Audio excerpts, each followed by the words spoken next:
long live, long live, long live, tribal unity, long live. long live, long চলিছে চলিবই এই চলিছে চলিবই ছয় জনগোষ্ঠীর জনজাতিকরণ বন্ধ করো, বন্ধ করো বন্ধ করো ছয় জনগোষ্ঠীর জনজাতিকরণ বন্ধ করো। বন্ধ করো বন্ধ করো জনজাতির নামৰ ৰাজনীতি নচলিব, নচলিব নচলিব জনজাতিৰ নামৰ ৰাজনীতি নচলিব, নচলিব নচলিব জনজাতিৰ নামৰ ৰাজনীতি নচলিব।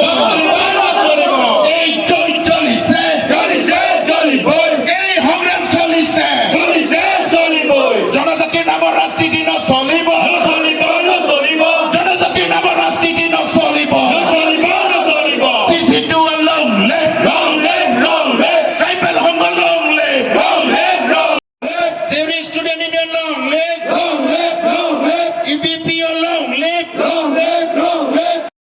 গতিকে ৰিকমেণ্ডেশ্যনটো ভাৰত চৰকাৰে ফ'ল' কৰিবই লাগিব। মানে এই কেমেৰাকেইটা নেদেখে আমি কিয় বিৰোধিতা কৰিছো? 1996 চনত মাত্ৰ এটা জনগোষ্ঠীক এছটি কৰিছিল 6 মাহৰ কাৰণে। চলিব, ছয় জনগোষ্ঠীৰ জনজাতিকৰণ নহ'ব,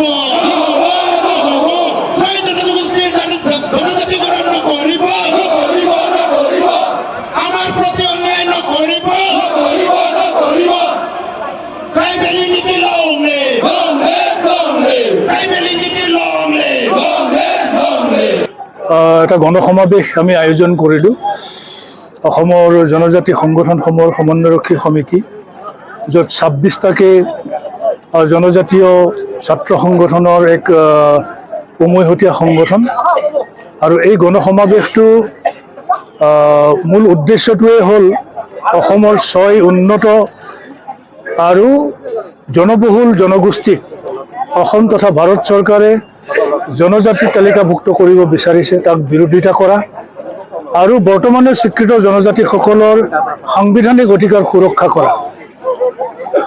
আমি অৰ্থাৎ অসমৰ জনজাতিসকল আজি সংকটাপন্ন, আমাৰ সন্মুখত এটা ডাঙৰ বিপদ আহিছে। সেই বিপদটোৱে হ'ল যে অসমৰ জনবহুল আৰু এডভান্স আগবঢ়া জনগোষ্ঠীবিলাকক ট্ৰাইবেল হিচাপে ৰিকগনিশ্যন কৰিব বিচাৰিছে। আৰু সেইটো যদি হয়, অৰ্থাৎ অসমৰ 6 জনগোষ্ঠীয়ে জনজাতি হিচাপে স্বীকৃতি পালে বৰ্তমানে স্বীকৃত জনজাতিসকল সকলো প্ৰকাৰে ক্ষতিগ্ৰস্ত হ'ব, পুনৰ বঞ্চনাৰ সন্মুখীন হ'ব। সেইকাৰণে আজি চিচিটোৱাই ইয়াক আমি বিৰোধ কৰিছোঁ। আৰু এই যি অনুসূচীকৰণৰ প্ৰক্ৰিয়া সেইটো বন্ধ ৰাখিবৰ কাৰণে আমি দাবী জনাইছোঁ। আৰু একেখিনি সময়তে যোৱা 2019 চনত the constitution scheduled tribe amendment bill 2019খন ৰাজ্যসভাত উত্থাপন কৰিছিলে। সেই বিলটো শীঘ্ৰে উইড্ৰ কৰিবৰ কাৰণে আমি দাবী জনাইছোঁ। আৰু বৰ্তমানে স্বীকৃত জনজাতিসকলৰ মিনিমাম কনষ্টিটিউশ্যনেল ৰাইটখিনি যাতে বিঘ্নিত নহয়, তাৰ কাৰণে ব্যৱস্থা গ্ৰহণ কৰিবলৈ আমি চৰকাৰক দাবী জনাইছোঁ।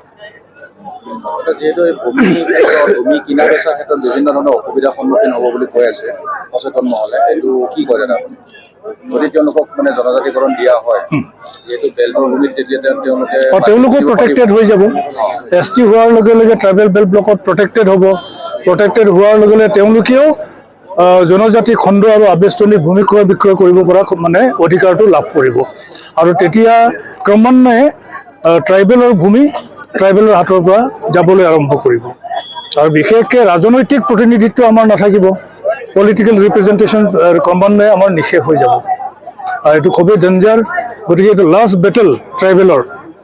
আৰু আমাৰ জনসংখ্যা মাত্ৰ 40 লাখ, 6 জনগোষ্ঠীৰ জনসংখ্যাটো অলমষ্ট 2 কোটি, তাৰমানে 2/3 of the total population of the state. গতিকে এইটো বহুত ভয়াৱহ।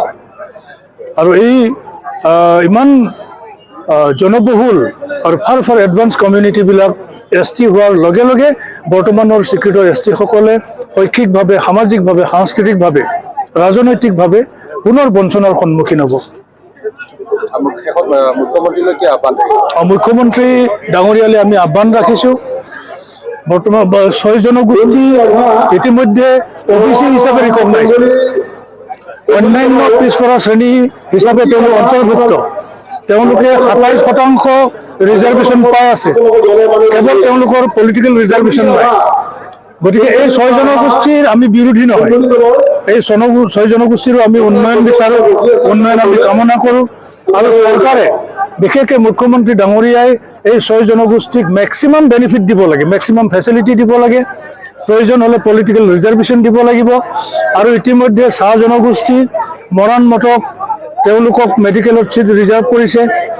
আনডিভাইডেড গোৱালপাৰা ডিষ্ট্ৰিক্টত Kamatapur autonomous district council autonomous council দিছে, মৰাণ মটকক অট'নমাছ কাউন্সিল দিলে।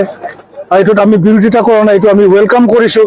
গতিকে OBC হিচাপে মেক্সিমাম বেনিফিট দি তেওঁলোকৰ উন্নয়ন সাধন কৰক, এই আহ্বানটো আমি চৰকাৰক ৰাখিছোঁ। সোণাপুৰত এই মিনি ষ্টেডিয়ামত আজি জনজাতিসকলৰ শিক্ষিতৰ দ্বাৰা বিশাল জনসমাৱেশ ইয়াত আয়োজন কৰা হৈছে।